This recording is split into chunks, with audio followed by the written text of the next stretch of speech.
G'day YouTube, how the heck we doing? It is Foul Play here, back for the second match of this Pauper League. We lost the Daryl versus Cosmic, and our opponent has mulligan to 6 cards. We've gone to 6, but this hand isn't keepable either, so it's going to be 5 for us. Opponent keeping 6, our 5 is no good, and well, I mean, this is just something else right now. Alright, so I guess we keep this, and likely I'm just going to concede to conserve information, because 2 hands is not really a winnable hand. Yep, something. We're going well. Alright, great. So we're versing Dimir, so like there's literally no way, right? It's almost away. I'm just going to concede. I want to keep the information for the next match because I don't think we're going to win here. So this is Dimir. I've been finding it a little bit rough, which is why I've gone back up on cartouche of solidarity numbers. Obviously, Diabolic Edict, or usually it's more a Chainer's Edict that's played in these lists. Chainer's Edict, there's some big fat creatures. There's unexpected fangs to give them lifelink. Usually there's some removal, which is not relevant to us outside of the Edict effects. In the sideboard, you expect more Chainer's Edict, and then like suffocating fumes normally. This one also has a null, so that could be irritating.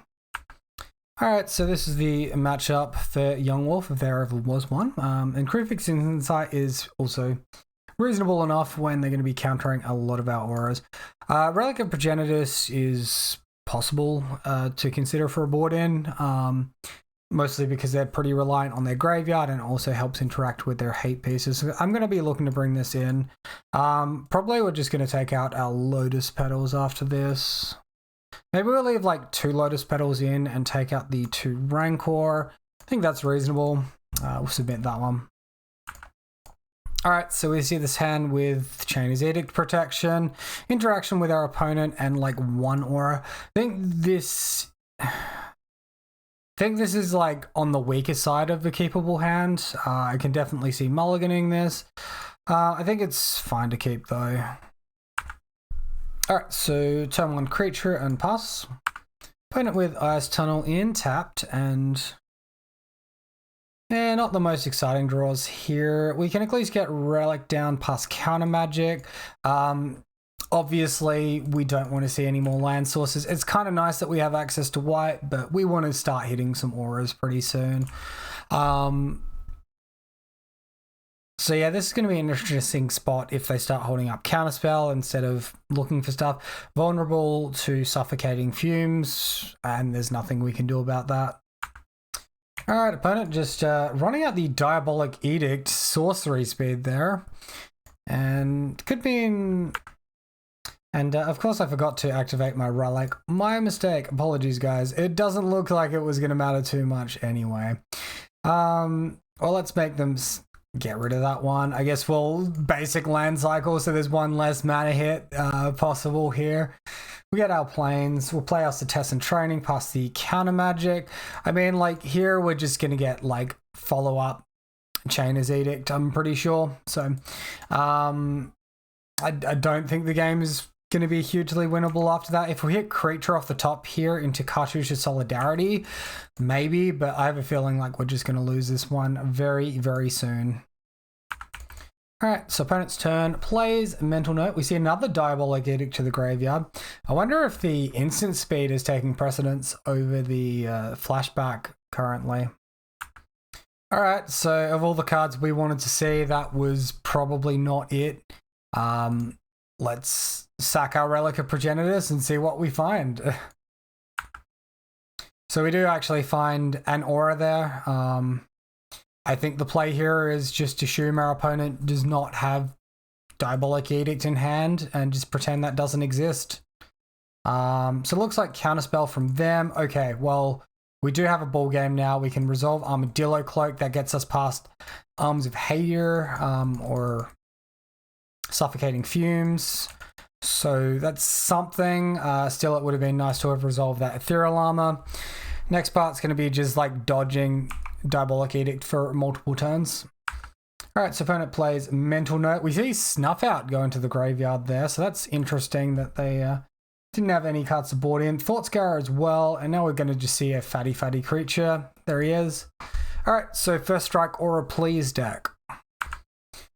All right, asking you shall receive. I mean, all the other times I was asking for something, we didn't quite get it, but it's a good spot to be. Protection against 1 edict effect now. And we get to attacking for 5. If they have like a second fatty, they can hold up like 2 blockers potentially, and we might be in a bit of trouble. All right, Tolarian Terror. Opponent has like all the time in the world really, so I think attacking with this one would be overly aggressive. Gurmog Angler. Okay, now they can attack with this one. They're probably 2 cards in hand. If one of them's counterspell, like even Ethereal Armor is a bad draw at this point. Just have to see what happens. So at this point, this attack is fine from our opponent. All right, well, let's hope they don't have Counterspell. We can play around Spell Pierce, but Counterspell gets us pretty good. Well, that resolved, and I mean, you don't have to ask me twice. We'll just go ahead and grab all our enchantments, right? So we'll grab these ones. Utopia Sprawl is the least valuable there. All right, so Throwdown. We are threatening lethal here at this point, so opponent has to block with at least one of these guys. To find an extra land. All right, so that's pretty good. Attack on in. Doesn't really matter which one we deal damage to first. We'll just deal it in this order. Looks like they decide to block with both for some reason. We're up to 34, which is quite healthy as well. Opponent concedes. Wow, that was outrageously fortunate that we actually got to survive that far and didn't get punished during all the fragile turns. Going into game 3, I think we'll just submit the same list. Maybe like a one of Mask could be decent actually. All right, let's just like try cutting out Lotus Petal, bringing in the Mask. We could be like too heavy at 3 mana here. I don't think like 1 Petal is enough. 2's probably playable. But 1 Lotus Petal just seems pointless. So we're really relying on like a top end here. It should be good because you do want Ancestral Mask into Gurmog Angler and Tolarian Terror. Like against one of them it's okay, but when they start playing out 2 or 3 copies and holding up blocks, you do need powerful cards like Mask and Ethereal Armor. Okay, so our opponent is mulliganing to 6 here. We see this hand. If we get to resolve Ancestral Mask, it could be reasonable. It's a little bit awkward with Utopia Sprawl, Ash Barrens. I think we can do better at 6. This looks better. We have Edict Protection. However, our mana is a little bit weak. Our low-end enchantments are a little bit weak. I think we keep this bottom 1 Glade Cover Scout and we should hopefully be okay from that point forward. Opponent also keeping 6 cards. All right, Cartouche is a good step number 1.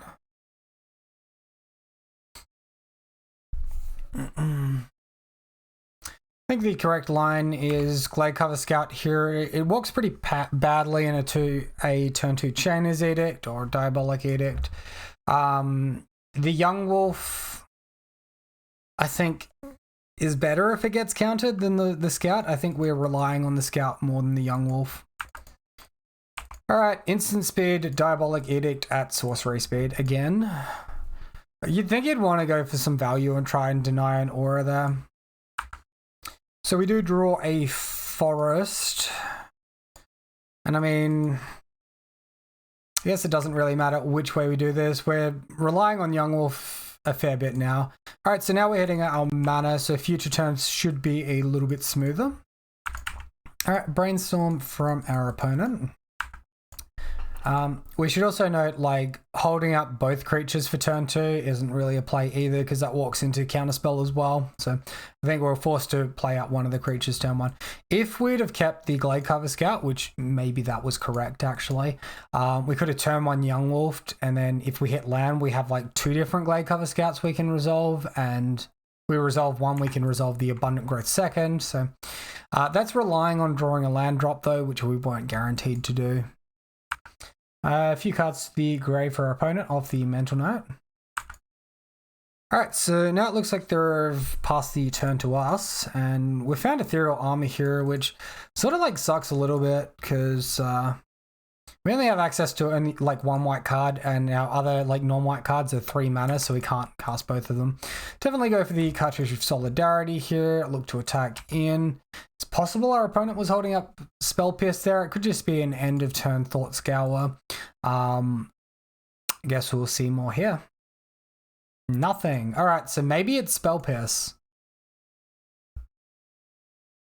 You'd think instead of like Brainstorm's fine, but instead of playing the Mental Note, they'd hold up 2 mana and counterspell. So maybe they didn't have counterspell. They just wanted to throw these cards to the graveyard to dig for something more. Maybe all they had was 1 Diabolic Edict, and that was good enough to keep against us.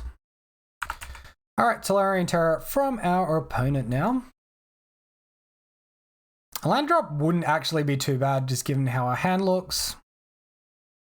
It's pretty bad. Resolving Ethereal Armor through Spell Pierce, which I'll respect Spell Pierce again here instead of jamming Cloak. So this will give us a 5/5 to attack with. Where like playing Mask, getting that countered, I think we're just way too far behind on tempo at that point. All right, well, the read was right, and we'll go ahead and pay the mana. We don't want to be in this game for any longer than we have to, so we'll take the offensive here and attack.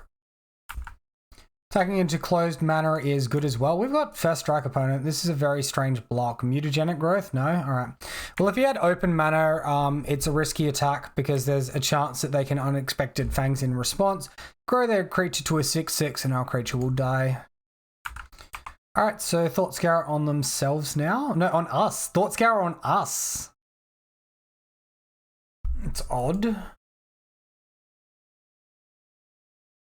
I think they've drawn the 2 cards. So they milled the 2 cards with Brainstorm that they put back. Yeah, this is very strange. Are they just like too paranoid of like milling their answer?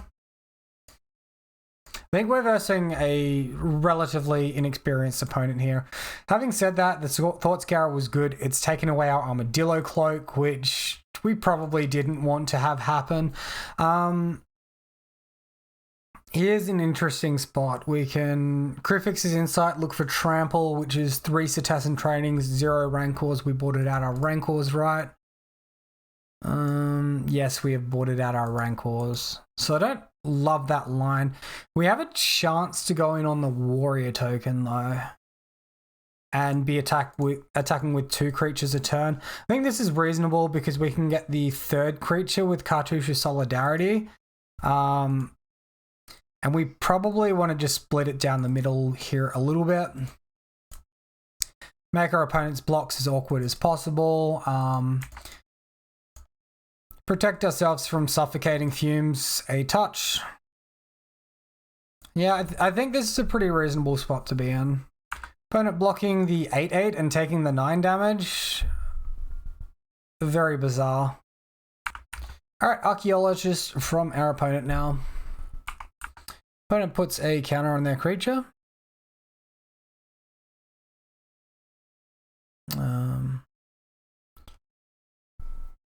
So they mill. All right, they concede. Excellent.